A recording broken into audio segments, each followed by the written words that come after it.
আসসালামু আলাইকুম বিয়স। আমি গত 2 দিন যাবৎ আপনাদের মাঝে ভয়েস ভিডিও লয়ে আসি না আপনাদের সামনে। আমার দেশ দেশ আগে, আমার দেশের মানুষ আগে। আমি দেশকে ভালোবাসি, আমার দেশের মানুষকে ভালোবাসি। আমার দেশের মানুষ কেন আমার দেশের মানুষ কেন প্রতারিত হতো?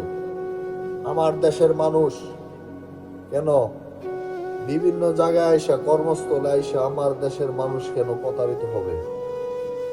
আমার দেশের মানুষ কেন লাঞ্ছিত হবে? আমার দেশের মানুষ কেন টর্চারিং হবে আদমের হাতে? কেন হবে?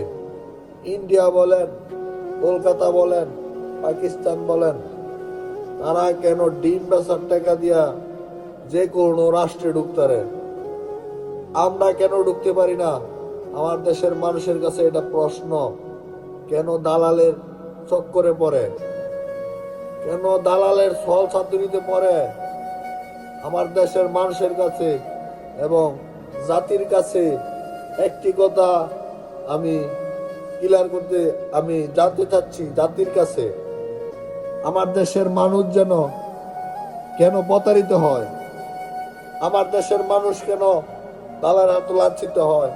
বিভিন্ন জায়গায় আইসা না খায়া থাকে, না ঘুমায়া থাকে এবং কাজ পায় না, কোনো কিছুই পায় না। ইন্ডিয়ার লোক আইসা বুক ফুলায় ঘুরে, কাগজ আছে, সব আছে। কলকাতার লোক বুক ফুলায় ঘুরে, ব্যাংকা টাকা মা ইন্স্যুরেন্স সব আছে। কিন্তু আমার দেশের মানুষ কেন আকামা নাই, কোনো ইন্স্যুরেন্স নাই, কোনো কোম্পানি নাই, কোনো কিচ্ছু নাই।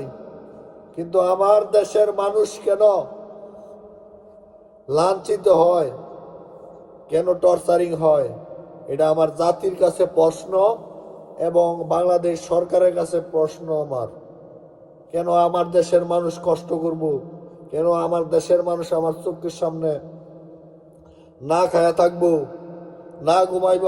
আমার দেশের মানুষ কেন কেন মানুষ লাঞ্ছিত হবে? আমার একটি প্রশ্ন বাংলাদেশ সরকারের কাছে এবং দেশের মানুষের কাছে। আমি আপনাদের মাঝে বিভিন্ন বিষয় নিয়ে কথা বলি। আমার চোখের সামনে দেখা বিভিন্ন লোক না খায় থাকে, না ঘুমায় থাকে, এবং আমিও নিজে এই ভুক্তভোগী। এবং আপনাদের মাঝে অনেক কথা তুলে ধরছি।